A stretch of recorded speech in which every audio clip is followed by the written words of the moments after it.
छात्र छात्राओं को इस समक्ष बताने की कृपा करें सर। हरे कृष्ण।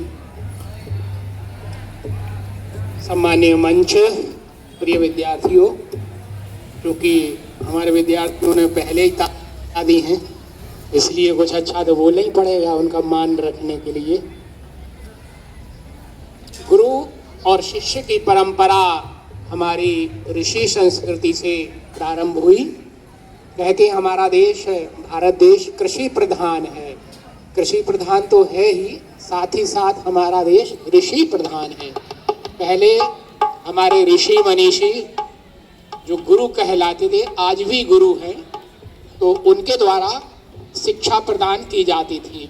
और शिक्षा चाहूँ और हमारे विद्यार्थी का विकास हो, हमारे शिष्य का विकास हो, ऐसी विद्या प्रदान की जाती थी। तो उसी क्रम में कुछ ऐसे प्रेरक प्रसंग हैं, जैसे शिवाजी महाराज जी के गुरु जी समर्थ श्री रामदास जी थे। तो एक बार शिवाजी को अहंकार आ गया। उन्होंने कहा, गुरु जी ये मैंने ये किला बनाया, ऐसा दुर्ग बनाया, ऐसी सेना बनाई, ऐसा ये सब किया। तो उन्होंने देखा कि हमारे शिष्य में गर्व का, अहंकार का अंकुर जमाया है। तो उन्होंने बिना कुछ कहे और शिवाजी को कहा कि भाई एक शिला रखी थी, उन्होंने कहा इसको तोड़वाना शिवाजी। तो शिवाजी महाराज जी ने अपने सैनिकों को आदेश दिया, तो उस शिला को तोड़ा।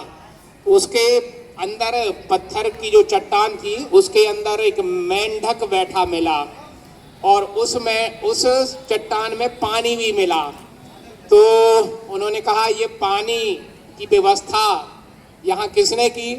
शिवाजी महाराज जी ने का अहंकार दूर हो गया। उन्होंने कहा कि जिस परमात्मा ने, जिस ईश्वर भगवान ने हमको बनाया है, जिस सर्वशक्तिमान ने, वह सब हमारा पालन पोषण करता है, हम और आप तो निमित्त मात्र हैं। तो शिवाजी का ये अहंकार दूर हो गया कि मैं ही सब कुछ करता हूँ। दूसरा क्रम, एक बार उनके गुरुजी ने परीक्षा ली। एक आम, पका हुआ आम अपने पैर में बंधवा लिया और बोला कि मुझे तो बहुत बड़ा ये फोड़ा हुआ है। और बोले ये फोड़ा जब कोई मेरा शिष्य मुंह से चूस लेगा तो ये मतलब ये हमारा जो फोड़ा है वो तब मिटेगा। तो सारे शिष्य थे, सबने मना कर दिया कि कौन फोड़ा मुंह से चूसेगा।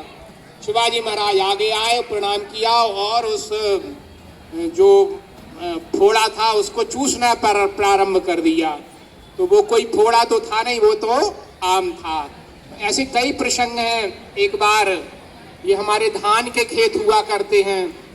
धान के खेत में पानी अधिकतम पाया, या धान की जो फसल है उसके लिए बहुत सा पानी की आवश्यकता पड़ती है।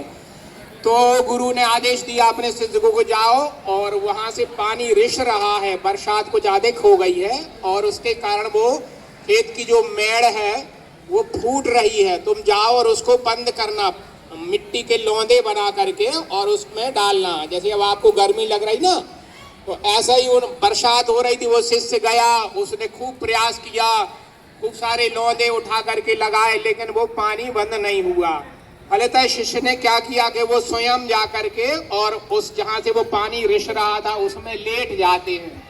अब लेट गए तो वो पानी धीरे धीरे बंद होने लगा। अब यहाँ गुरुजी को चिंता हो जाती है कि हमारा शिष्य वहाँ तो गया था लेकिन अभी तक नहीं लौटा है।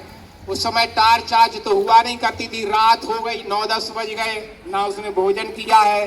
गुरुजी अपने चुने हुए शिष्यों को लेकर के उसकी खोज में निकल पड़ते हैं और देखते हैं कि वो शिष्य वहाँ लेटा हुआ है। उसके लेटने से वो पानी का प्रवाह बंद हो गया।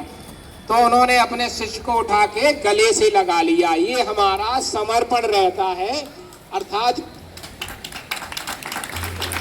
गुरु की आज्ञा का हमें पालन करना चाहिए। इस तरीके के ढेर सारे प्रसंग गुरु शिष्य के हैं। धन्यवाद। बहुत बहुत धन्यवाद सर। बच्चों जरा ध्यान दो।